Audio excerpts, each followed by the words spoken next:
Good morning. It is April 30th, 2026, and I just created the best, most seamless video I've ever done in my life, and I forgot to push record, so I'm going to try it again, and I'm going to stutter and stammer, and I'm going to screw it up, and I'm going to make mistakes, whatever. Please do not judge my house. This is my mansion. I swear before I go to sleep at night, everything is spotless. But by 6 a.m., it's starting to look really, really rough around here. There's this old commercial from the United States Marine Corps. We do more by 5 a.m. than most people do all day. That's what it's like around here. By 6 o'clock in the morning, Kimchi and the dog have done kung fu. There's toys and stuffing and crap everywhere. I've been dragging my bikes in and out and boat projects and house projects and whatever. When you live in a tiny house, there is never enough room for anything. You're always moving things and shifting things, and it just kind of never ends. So this morning, I got up and I took my dog and I've got my little earbud in. We're walking around the village, and I've been following this girl, Isabel Paige, on YouTube. I'm pretty sure I found her first video and have been watching since then. And I come and I go and I kind of do my thing. Today she put out a video. He texted me.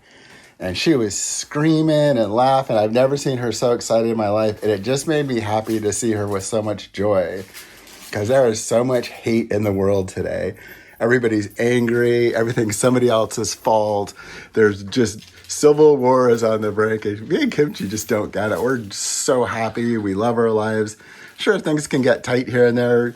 Money's hard to come by sometimes. Everything's a little bit more challenging than it used to be. But we're generally just happy. And I think the problem is YouTube, rather than buy a bike, people watch other people film videos about bikes, or rather than get on a boat and sail around the world or sail down the coast or just sail around the bay, they just watch every other channel and they fixate and they're always begging more content, more content. Dude, go out and live your life. If you want to smash hosts, stop watching OnlyFans. Porn will rot your brain, and YouTube watching too many people doing awesome shit while you're sitting at home on your couch wishing that you were will destroy your life. I'm pushing over 40 years now of just doing everything I've ever wanted to do when I want to do it with no safety net, jumping off a cliff and going, and it's always worked out. Although now, at the end of my life, we will have to figure out some way to retire, but we're close and we're getting there. And so today I'm going to show my neutrino, and this is my new apocalypse / bug out bike.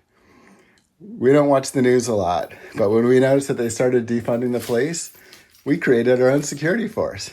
It's lethal and it's functional and it's ours. When the bank started getting weird and doing all sorts of weird stuff, we started our own Fort Knox. If you go to Oklahoma, that's where our bank is. It's the Bank of Allen and Kimchi, and it keeps us safe and alive and well, and we have real money in it, not paper. For farming and for food, we're working on that right now. That's our next plan. We pay attention to everything, and we're kind of just preparing, and if nothing bad ever happens, we can laugh at ourselves and have all the cool shit we acquired, and that's the way it is. We're not worried about it, but we're not going into this blindly. I remember I got caught in a firestorm off the West Coast. Everyone was in a panic. There was cars for miles and miles.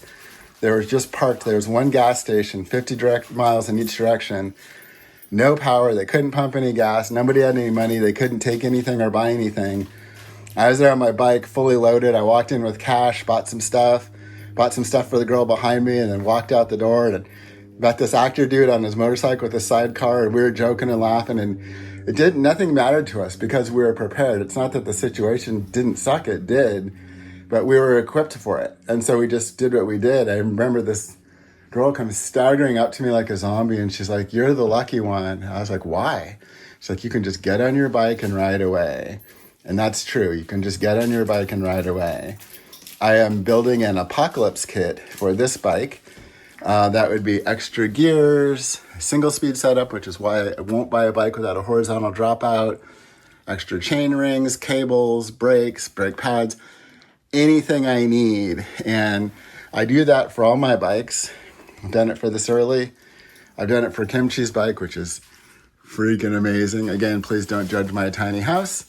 And now I'm doing it for this bike, and I'm getting it ready. There will be a trailer to pull the dog, and if worse comes to worse, we'll just get on it and pedal away like the wild, wild west. I've had this bike now for 30 days. I've done 50 miles, not 50 miles, 50 rides, God knows how many miles. 80% of it gravel, which is what I try and do so I don't get run over by cars. And I don't have a single complaint on this bike whatsoever. So I'm going to kind of quickly go through and share what it is, why it is, and how it is. And I'll say right now, this is the most fun I've had in at least a decade when it comes to new bikes and bike buildings, experimenting and riding. It's just so different and so unique. My Bromptons were wonderful. They were always a little bit fragile, and I was always a little bit worried about them, and the tires were small and the wheels were small. The big bike is heavy and takes up a lot of space, and you just can't stash it anywhere. This is the perfect medium, and it just fits anywhere. It's light. It's fast enough. It's not as fast as this big bike, but it's faster than the Brompton. It's very comfortable, and I haven't worried or babied this bike for a single second anywhere. The stock version of this, I bought the frame, and I bought the build kit from Velo Orange, and they put it together. I didn't have any changes. I did add the pedals here. These are the MKS2 bear traps.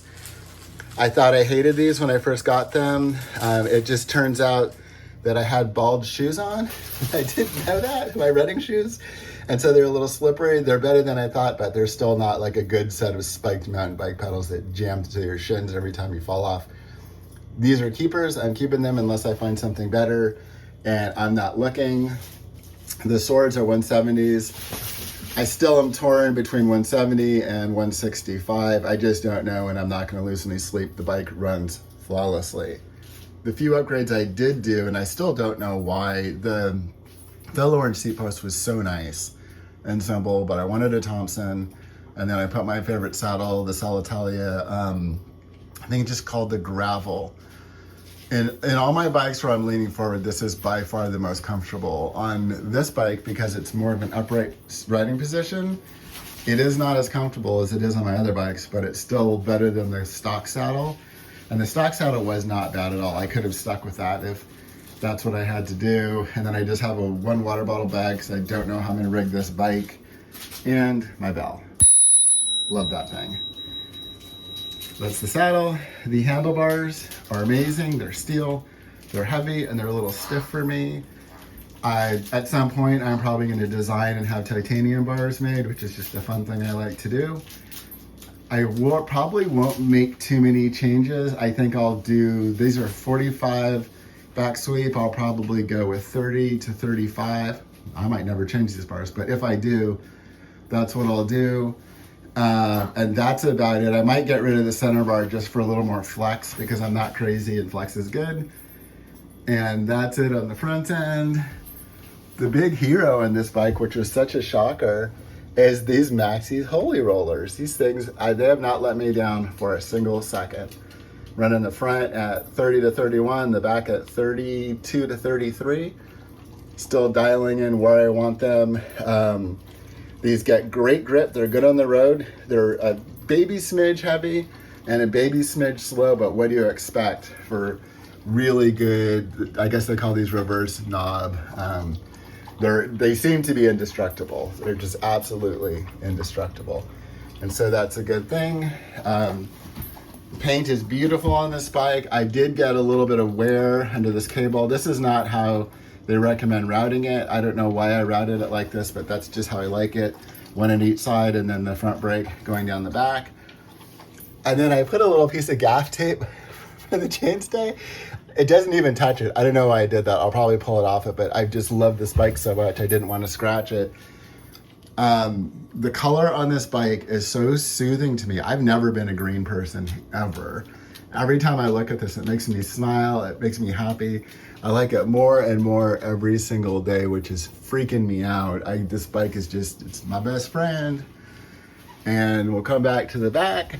We've got Advent, 9-speed, no complaints at all. It's an 11 by 38, and I think they make an 1143, which I probably won't get. This gearing is great.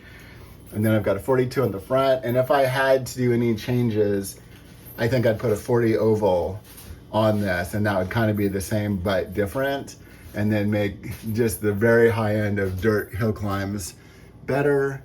These wheels are strong, they're amazing, they're stiff, everything about them. They don't feel heavy at all, they don't feel sluggish. It's just a really, really good setup. And the hubs and the headset, the bearings on this, everywhere, everything just feels so amazing. I've got a Velo Orange bottom bracket in there. It's a square taper. I love square taper bottom brackets. I'm probably the only person on the planet like this.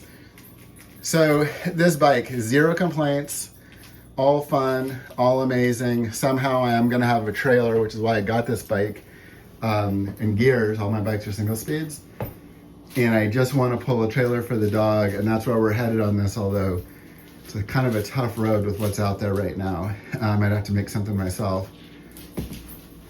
So it's too windy to film outside. I'm just doing a quick innie today, and I wanted to show this bike. I probably won't talk about this bike a lot until I get to the 6-month marker and do another review, but I'm on it every single day, almost twice a day, sometimes 3 times a day, just jamming around town, in and out of cars, racing people, doing my thing. Velo Orange. To all the guys at Velo Orange who did all the hard work on this, Amin and whoever else was part of that team, thank you very much. This bike is a dream, and we're gonna ride the shit out of it. Have a great weekend.